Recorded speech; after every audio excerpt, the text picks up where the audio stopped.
Here we go. Let's make it a good day. We do it our own way. Let's make it a good day. Oh, no matter what they say. Oh, yeah. Good morning, Minneapolis.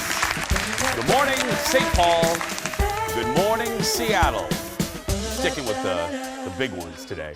Welcome to the Jason Show. I'm Jace. Kendall has the day off. Thank you guys so much for being here. I hope you had a really good weekend. We have a great show today.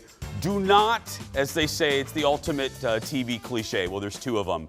Through the magic of television. And the other one is, don't touch that dial. But coming up a little bit later, I had the chance to see Steven Spielberg's remake of West Side Story. I'm going to have my review. It's one of those days, I've told you this before, where I wake up and I go, oh, I'm really excited that I have a show because I can't wait to tell you about this. You can kind of get an idea already of what I thought about it. But speaking of that movie, I got to start with, I was sitting at my favorite theater, one of my favorite theaters, the Icon Theater. I love the Imagine Theaters here, and I love the Icon in St. Louis Park. And by the way, their lobby bar is open again. But I love it because they have a balcony, they have Dolby Atmos, they have like 8,000 speakers around you. And they have this row like right off the balcony. And I'm sitting there, and you know, I worked a lot this weekend, and then I'm like, you know, I looked at Colin, I said, we need a fragrant moment. We have a little bit of free time. Let's go see a movie so I can talk to you fine folks about it. So we're sitting there, and there's these lovely ladies next to me. And throughout the entire movie, I'm not kidding, because you know, you guys know this, I'm a little cursed by people who I sit by at movies or theater productions. Through the entire movie of West Side Story, there could be, you know, I feel pretty, oh so pretty, and the woman next to me was a groaner. She kept going,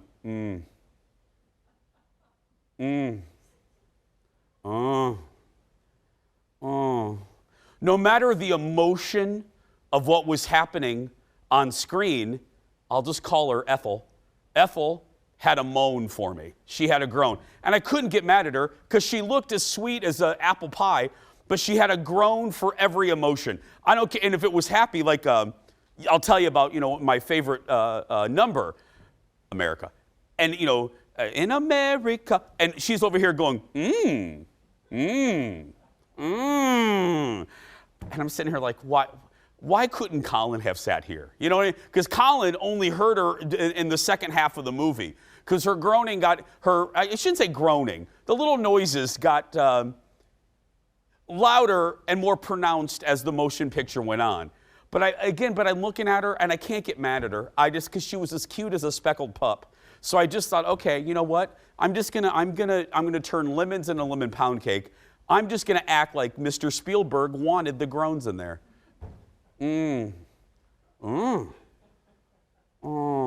That was my final one. Because, you know, spoiler alert for a 60-year-old movie, it's a little sad. So when the sad part happened, I got my final groan. And I was like, okay, that's how I feel there, Ethel. That's how I feel. Anyway, that's coming up a little bit later. But right now, roll it, Leo. Let's get started with today's hot dish. Here we go.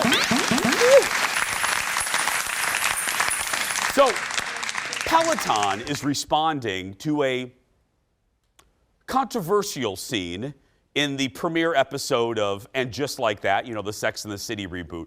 But before we show it to you, we can't stress this enough because I don't want to ruin shows for you. I don't want to do that. So if you haven't seen it, Leo, roll this.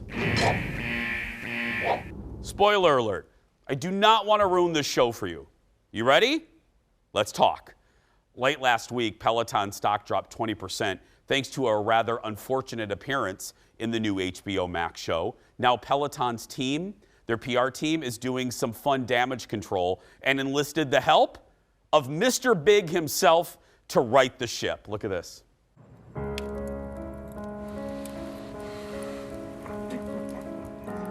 To new beginnings. To new beginnings. You look great. Well, I feel great. Should we take another ride? Life's too short not to. And just like that, the world was reminded that regular cycling stimulates and improves your heart, lungs, and circulation, reducing your risk of cardiovascular diseases. Cycling strengthens your heart muscles, lowers resting pulse, and reduces blood fat levels. He's alive. Okay. Now that's pretty brilliant. That's turning lemons into lemon pound cake. Now, because again, that's Chris Noth, who played Mr. Big. You notice past tense. And Peloton instructor Jess King, Colin's favorite, with Ryan Reynolds doing the voiceover. Because again, spoiler alert, you guys, I don't want to ruin it for you. You ready? I'm going to say something here because we got to talk about this. Okay, I gave you ample time. Because, you know, Mr. Big, he dies at the end of the first episode. And as far as the show is concerned, I've had more time. We have had more time to digest the whole thing. And I know a lot of critics and some fans are ripping it apart. They don't like the sad tone of the first two. I get it. We want the kind of outrageous light tone of the original series. But we're in a different time right now. And the characters are in a different place. I'm choosing to look at the positive of this. And I'm choosing to remember what the original series was about. It really was about Carrie's journey, finding love in her 30s. And by getting rid of Big, I believe the new chapter is staying true to the original chapter. Because think about it, friends. Carrie never had Big in the original, not for any length of time. She only got him in the end. So now, you know, and when she would lose him to ex-girlfriends, new girlfriends, geography. But now Carrie has to deal with something that she can't manipulate, and that's death. She has to deal with not having Big, and it's out of her control. She can't get him back. And I know it's cliche, but really in literature, there's only so many stories. There's Cain and Abel, there's Romeo and Juliet, there's The Wizard of Oz, you know, a journey where you meet characters along the way.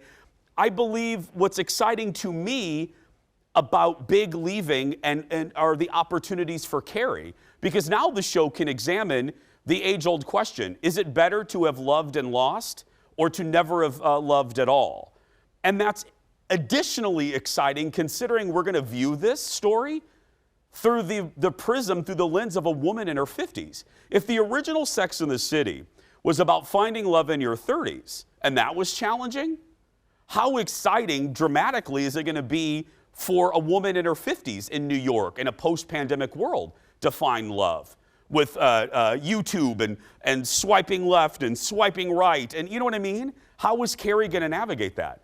I personally believe that as much as I loved them together and as much as I bawled at the end of the first scene, it's the best thing for the show.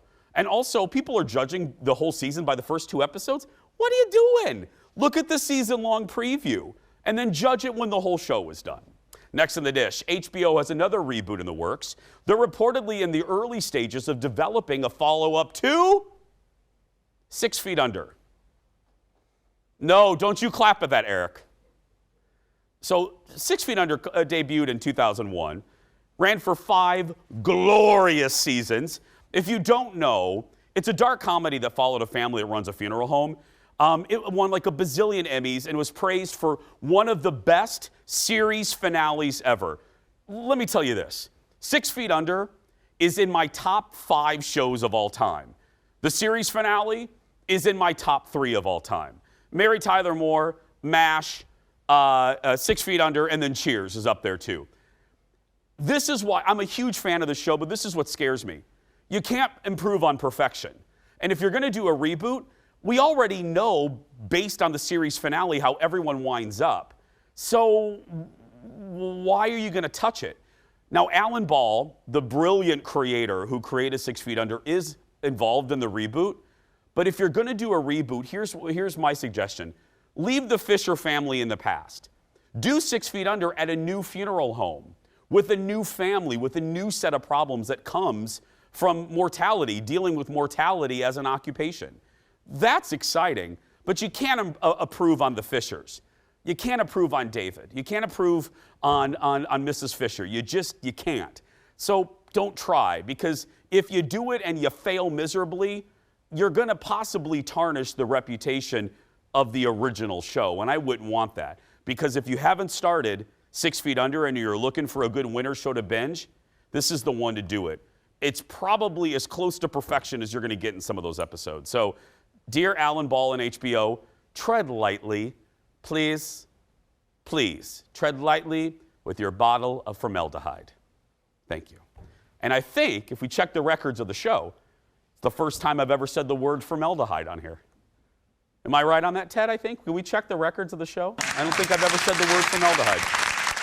That's right. Ladies and gentlemen, boys and girls, folks of all ages, go grab some Senka, go get another cup of OJ, and meet me back here in just a little bit. Back in a moment.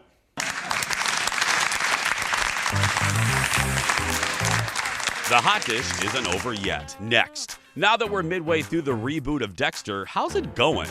Was this even necessary? I have thoughts. Then, Kendall is taking you behind the scenes of a Christmas classic, The Guthrie's A Christmas Carol. Are you ready?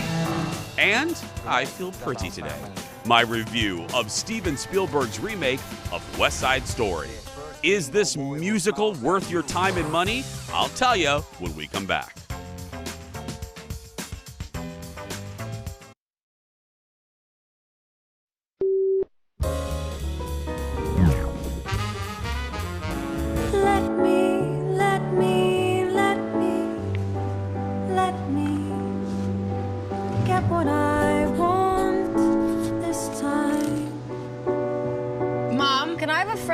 For Christmas dinner? Of course, sweetie. The more the merrier. I want this time. Haven't had a dream in a long time. See the life I've had. So please, please, please.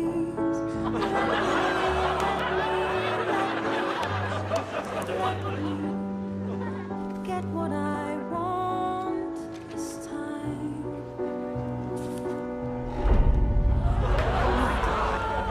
Once in my life, let me get what I want.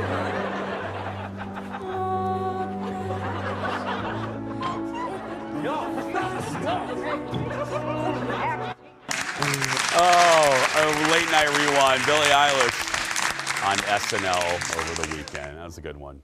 Well, you know on Mondays we get a special serving of Hot Dish all the way from California. Please give it up for Brad from TMZ. Hi, Brad. Good morning, Jason. Welcome back. Thank you. Well, first up, believe it or not, Kim K is, I never thought I would say this, but she's one step closer to becoming a lawyer. And it's a big step, too, Jason. She passed the baby bar exam. Here in California, you have to take the baby bar before the bar exam. At least if you go the route that she's taken, where she hasn't gone to traditional law school. This was her fourth attempt, and she finally passed it. She's been kind of letting fans know about this journey for the last couple years. She's posted about her failures and her successes. And of course, prison reform is something that she's become really passionate about. And she said that that is what's at the core of wanting to become an attorney, so that when she does go to the table with these other lawyers and she is talking about prison reform, she understands the law behind it as well. I spent a good chunk of the first years of the show, poking fun at her, and deservedly so at times. But I think this is great. You know what? I really do think this is wonderful. It really is, Jason. Number one, because look, she doesn't need this. No. And number two, the reason she's doing it is at its core to help other people, which is pretty admirable. Yep, I love it. Next up, Tom Holland and Zendaya are a couple. We all know that. And shockingly, and I say that with humor, there is a little height difference between the two. Yeah, and you know what? The two address this. Zendaya's 5'10", Tom Holland's 5'8", and they're a couple. A lot of people have pointed out, hey, it's awkward that she's taller than him, and they were actually asked about it in an interview. And look, they obviously defended themselves and said it's kind of ridiculous, and it's this weird kind of societal norm where you think that the male partner has to be taller than the female. And they actually put it quite eloquently, how they defended it and said, hey, it's something that people need to just kind of get over, because it doesn't make a difference in our relationship. And so other people shouldn't care either. It is a rather ridiculous thing to try to answer to, or feeling the need to answer for. You know, and I think the interviewer who asked them that probably felt that way after, because of the way that they kind of just shot it down and said, hey, it's just ridiculous that this is even a thing. Absolutely. Finally, Megan Thee Stallion, now a college graduate. She's Megan the graduate now. Meg Thee Stallion graduated over the weekend. You see there from Texas Southern University. She's been working, not only being one of the biggest rappers in music right now, but also working on her degree. She was taking online courses for health administration, and you see them paying off there on stage over the weekend. Well, I mean, I got to tell you, nothing but good news today, Brad. Usually there's one stinker in here. You know what I mean? There's one sad story. We need to do this every Monday. Let's hope it's a good omen for the rest of the week. I hope so. Thank you, Brad. Sure. Brad from TMZ. More of these stories at TMZ.com. I have a little FOMO, and I wonder if you're with me on this. I was talking to producer Ted about this. Everyone is watching Succession on HBO. Are you guys watching it? Okay, except our crew. Sammy, are you watching it? No? Okay, great. Okay, note to self, don't ever ask the crew questions. There we go. Ted, can you put that in the notes for today's show? Don't ask the crew questions. Even Leo said, no, the control room, nobody. Now, see, you're not proving my point, but I go on social media this morning, to look to make sure, the world's still spinning. And half of Minnesota, Wisconsin, and Washington watch the finale of Succession. And I feel left out, especially doing a show like this. Are you guys loving it? We tried watching it up until deep into the first season, and we abandoned it. And we haven't gotten back on the horse. But now I have a little FOMO. Fear of missing out. I had to explain that today to someone. What's FOMO? Anyway, let me know if you love it, because now I feel the pressure to watch it. Obviously, this crew does not feel the same pressure. Next in the dish, here's another show.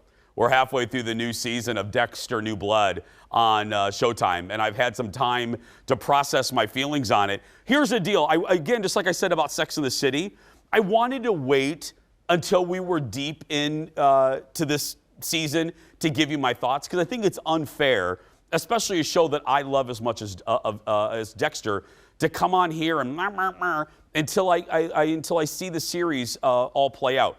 Now look, we still have, I believe, 4 episodes, but we are now on episode 6, and I can tell you that episode 6 was my favorite. And we are now to a point, and I'm not going to give anything away. Again, I don't really like ruining shows for you. I want to actually encourage you to watch shows. We are now at a point in Dexter New Blood where they have zigged when I thought they were going to zag. I thought I knew with the big, there's always like a big bad. They call him like a big villain in every season. I thought I knew the motivation and the intentions of the big bad this series. But now, Creeper, I don't know what he's doing, why he's doing it. What are his motivations? And as far as Dexter's kid, Harrison, whoever cast, that young man's name is Jack Alcott. He is amazing. And now we're sitting here wondering, is Harrison going to be like Dexter 2, Electric Boogaloo? Is he going to pick up the reins of his father? Because something happened in this episode. There was 2 really brutal scenes that I won't talk about, but you're just kind of jolted. My point being in all this, I am loving this. Is it different than the original Dexter? Yes, but my feelings to Sex and the City, I didn't want a rehash of Dexter. I didn't want Miami. We had that for 8 seasons, and the last few seasons are pretty bad. I wanted a new take on this character, and I got it, and I'm really loving it. So if you were a little bit on the fence about Dexter, and you love the original and you wanted to wait, trust me, we're 6 episodes in, and this is pretty good. You can find Dexter New Blood on Showtime now. Recently, I watched the Netflix series coming out, Colton, another TV show. It's the show that follows former Bachelor star Colton Underwood as he comes out as gay. Now, before I give you my thoughts, if you have no idea what I'm talking about, let's look at a little bit of the trailer. You have been on The Bachelor. You have played football. I want to be a man of faith. But that doesn't identify who you are. Never thought I was going to come out. I thought I was going to die with a secret.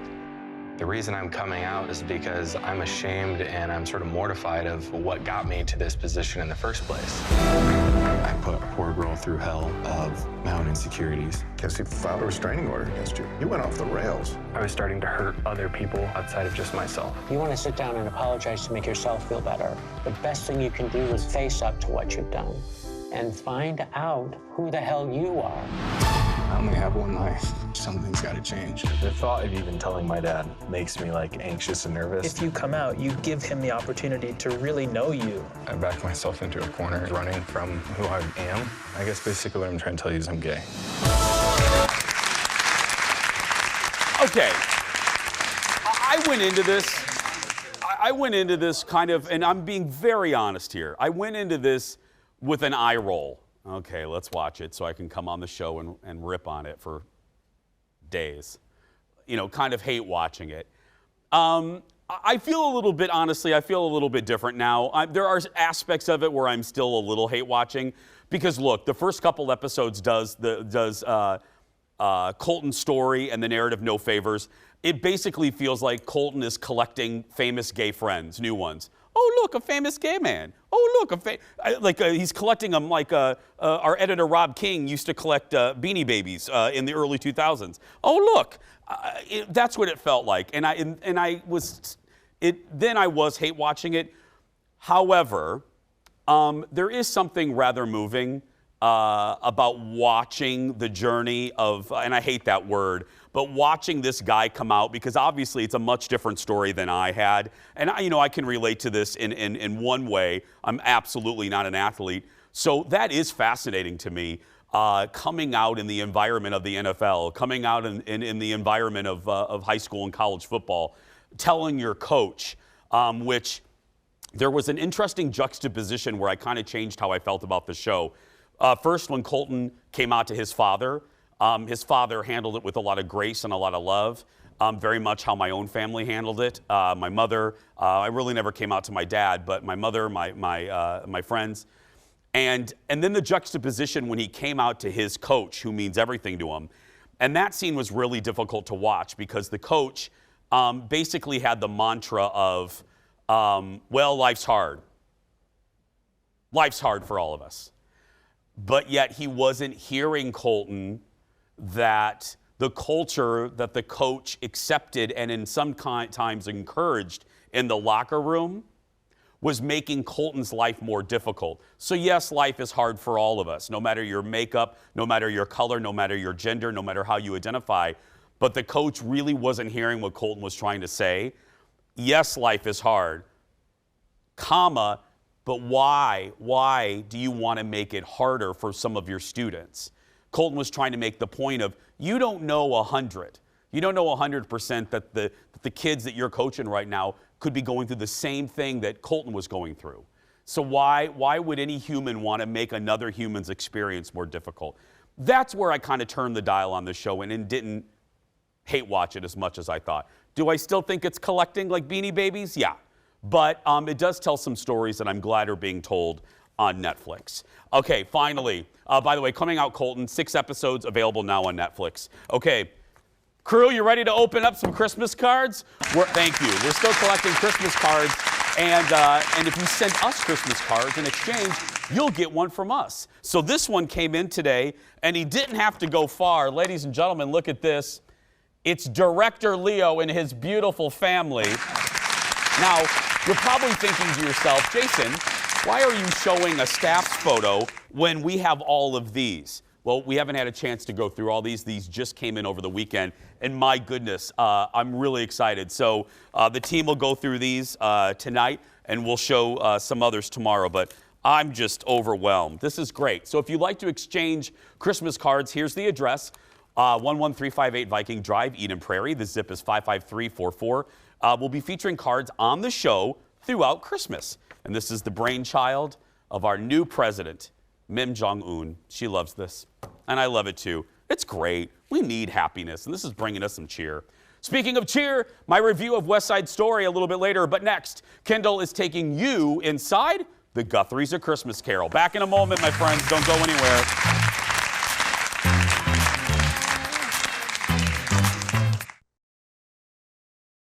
Let's make it a good day. We do it our own way.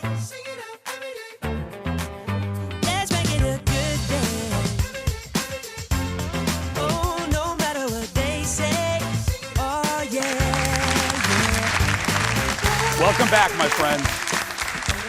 Welcome back, and theater is back at the Guthrie. And in particular, one holiday mainstay has returned. A Christmas Carol is on stage for the 47th year. And recently, Kendall visited the set and got a look at some of the great changes this year. Take a look.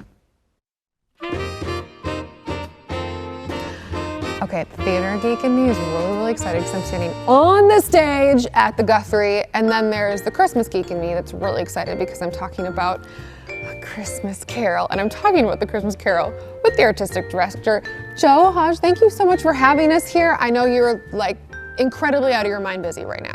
It's just so good after 2 years away to be back on the boards again and making plays again for our community.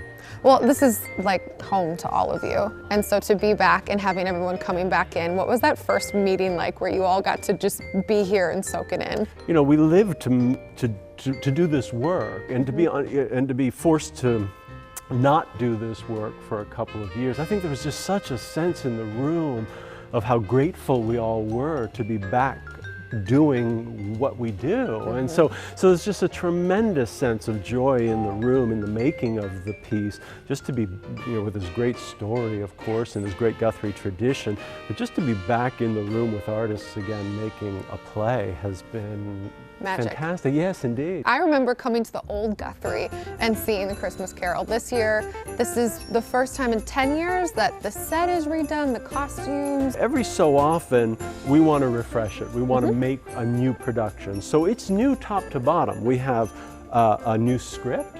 We have a new scenic design, new costume design, new lighting design, new songs, new choreography, a new director. I've directed this piece. So it's a brand new production, and one that we hope will be on the boards for the next several years to come.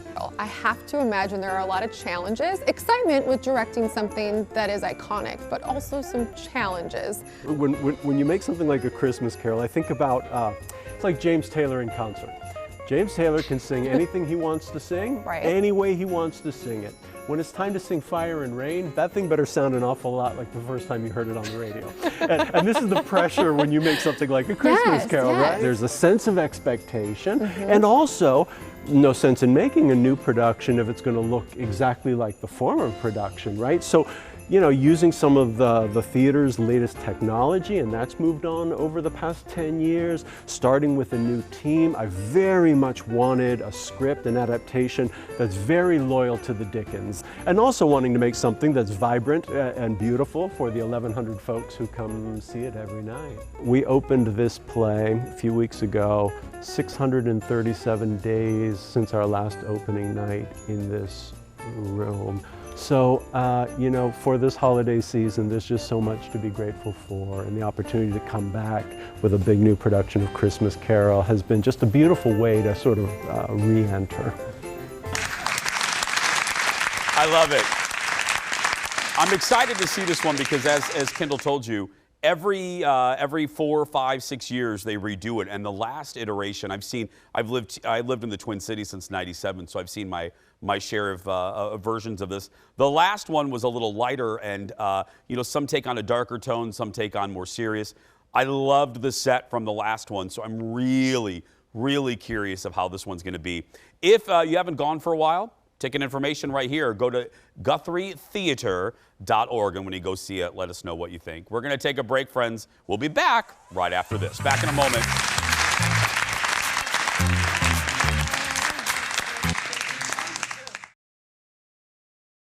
Let's make it a good day. We do it our own way. Let's make it a good day. Oh, no matter what they say. Oh, yeah. Welcome back. Oh, this is the segment. I was excited. I woke up. I'm not joking. I woke up and this was the first thing I thought about was I couldn't wait to get on the air and talk to you guys about this. Over the weekend, I got a chance to watch Steven Spielberg's remake of West Side Story. Before I give you my thoughts, let's look at the little trailer, a little bit of the trailer, and we'll talk about it on the other side. Take a look. Do you want to start World War III?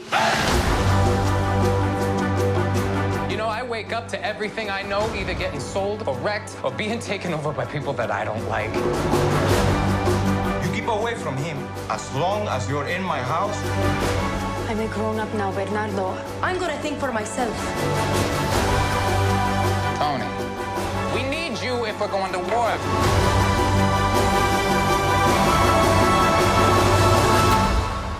Who are you? Friend or foe?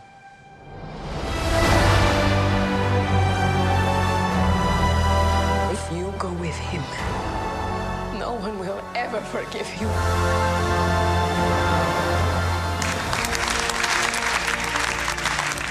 I'll cut right to the chase. I loved this. I absolutely loved this. I don't often like remakes. I always say on this broadcast that if you're gonna do a remake, especially if, a classic, if you're gonna touch a classic, there better be a darn good reason to do it. And Steven Spielberg found 50 or 60 great reasons to redo this. I say that number because of this extraordinary cast. The ensemble made up of about 50 or 60 folks, just incredibly, most had never appeared in a motion picture before, much less a Steven Spielberg picture. And unlike the original, which used non-Puerto Rican actors. Now look, and I'm not taking anything, West Side Story, the original, is one of my favorite musicals. But the movie obviously used non-Puerto Rican actors to play the Puerto Rican folks in the movie. And this one, the casting is authentic and it is quite simply beyond brilliant. Ariana DeBose, who plays Anita in this, is, well, first of all, let's talk about her. That's Rachel Zegler, who Steven Spielberg found her fresh from a Shrek high school musical. She responded to a Twitter ad for casting of West Side Story. So obviously has never appeared in a Law and Order, not even a guest appearance in anything. And here she is as Maria, arguably one of the most iconic movie roles in history. And she soars. I'm going to use a cheesy critic line. She is a revelation. And going back to Anita, played in the original by the legendary Rita Moreno, who's in this, and I'll get to her in a second. The character of Anita and Ariana DeBose, spectacular, spectacular. Taking nothing away, because you can't, it's Rita Moreno. Taking nothing away from her portrayal of Anita, Ariana is a force of, here's another cliche, a force of nature. America, the number America, is, I'm not kidding. We Minnesotans have a tendency to clap at the end of movies. I wanted to stand up at the end of America. The way it is shot, and I'll get to that too. The way it is shot, the way Ariana moves, the way the company moves. You want in your fingernail a little bit of the talent that these people have. And now we'll talk about Spielberg. This movie is cinematically gorgeous. Another reason to make, another great reason, Spielberg loved this, the source material, because this really isn't a remake of the movie. This is taking the source material of the Broadway show from the late 50s. That's what Spielberg used. The sets aren't all on movie studios. He shoots in actual locations, which is also different from the original. Most of the original was shot on a backlot or in a movie studio. This, he takes you to the neighborhood in New York. He takes you there. He takes you to the West Side where the Jets and the Sharks are fighting. And the end will break you. I bawled at the end. Rachel Zegler as Maria, she'll kill you. She'll devastate you. And Rita Moreno sings a song at the very end that will just brings you to tears in all the right ways. This should be seen. It breaks my heart that it had a very low box office. I think mainly because I don't know if a lot of young people love these classic musicals, but they should.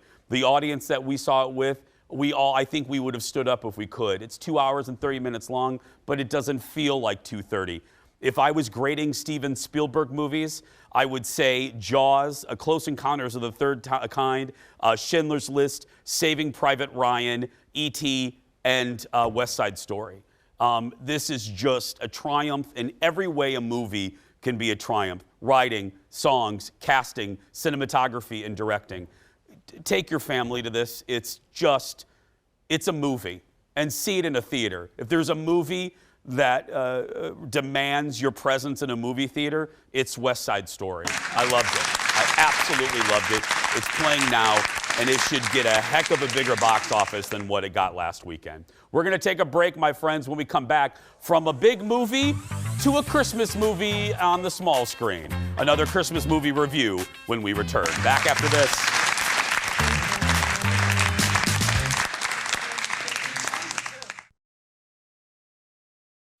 Today's best unknown chef is Patrick Jacob, a widowed firefighter from Hudson, Wisconsin. Why can't I find a guy like that?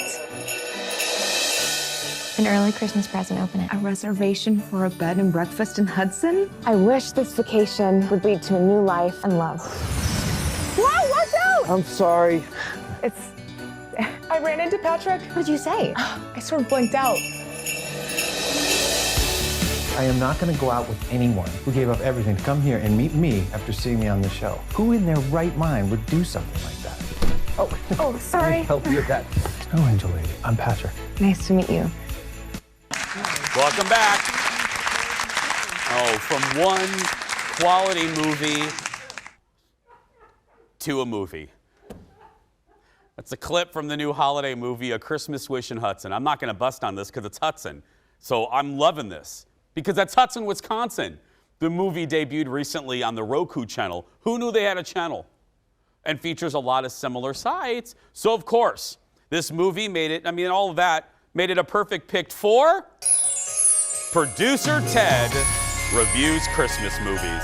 Joining us from the North Pole, and when I say the North Pole, I mean right across the studio, is the one and only Producer Ted. Is that, now Ted, may I first acknowledge, let me get a good look at you.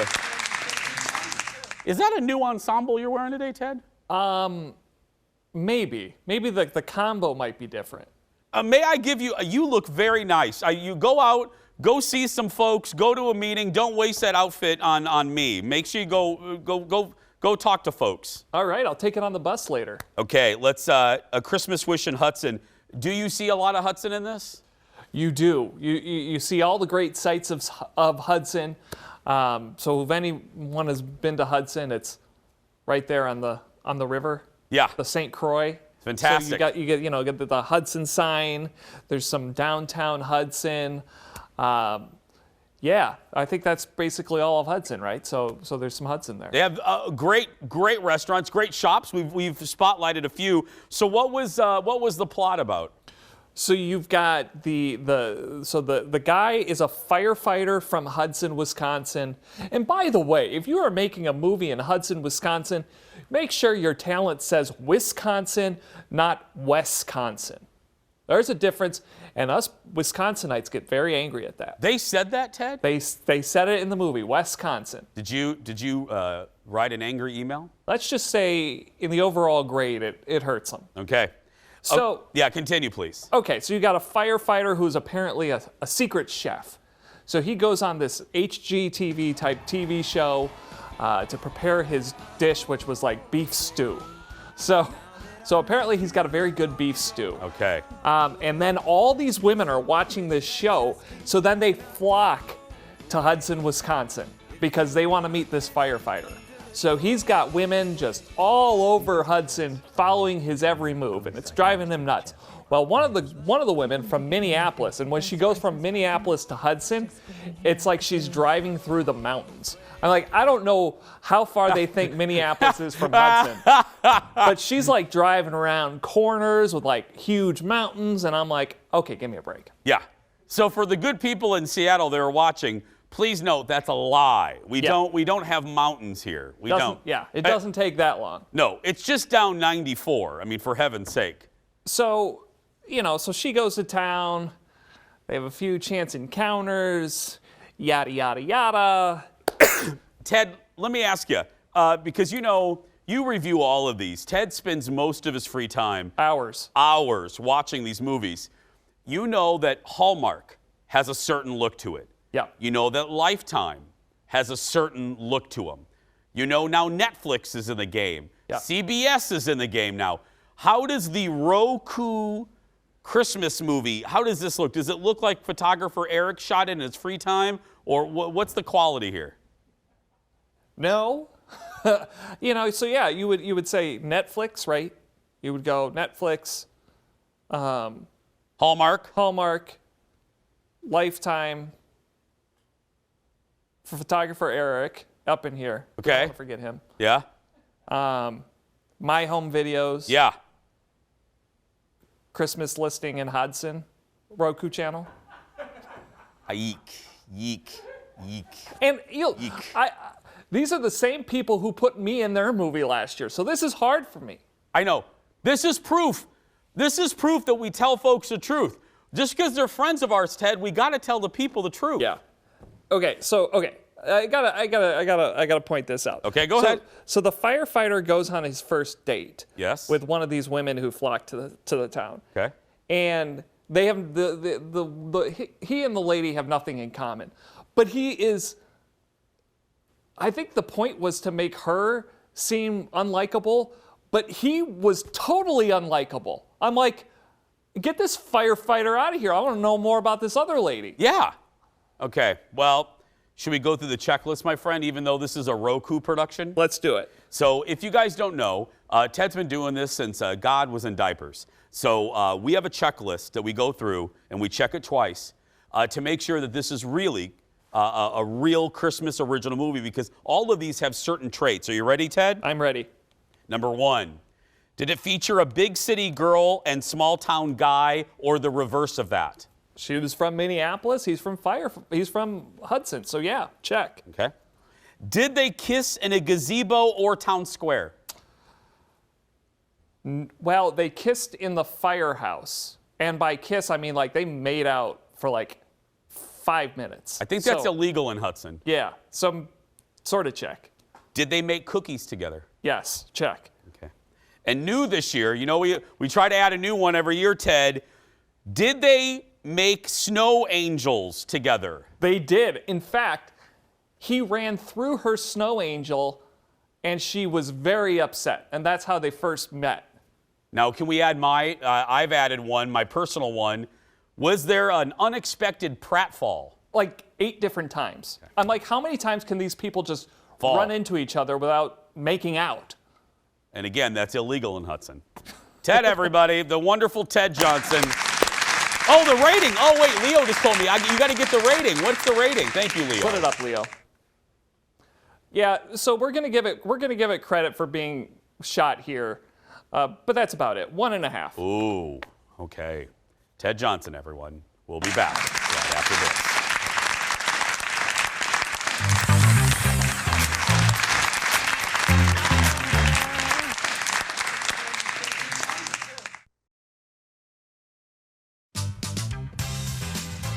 Welcome back, friends. Kicking off a brand new week. Thank you for being here. It is time for the world's shortest segment.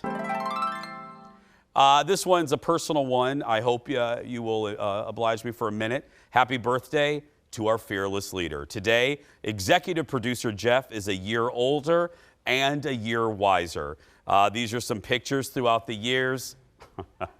Oh, look at Jeff. He was a star. There he is, right there, front and center in his beautiful pink shorts. That is classic. And one more. There's Jeff doing his favorite activity, pushing back against any type of human contact. Yes, that's Jeff's face most days when he meets with me. Happy birthday, buddy. I love you. What's in the surprise goodbye? You're going to find out when I find out next. Oh, buddy.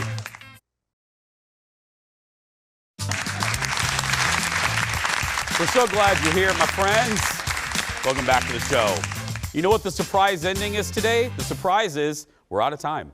So I'll give that to you tomorrow. Tomorrow on the show, at long last, Kendall and I visit #HotTrainer. It's the story you've been waiting months for. And this time, photographer Eric turned the microphones on. Right, Eric? We have the footage. That's coming up tomorrow. But right now, that's going to do it for us. If you're watching and you're a kid that's being bullied, you go out there and be yourself, because nobody can tell you you're doing it wrong. Thanks for watching, everybody. I so appreciate you. We'll see you back here tomorrow morning.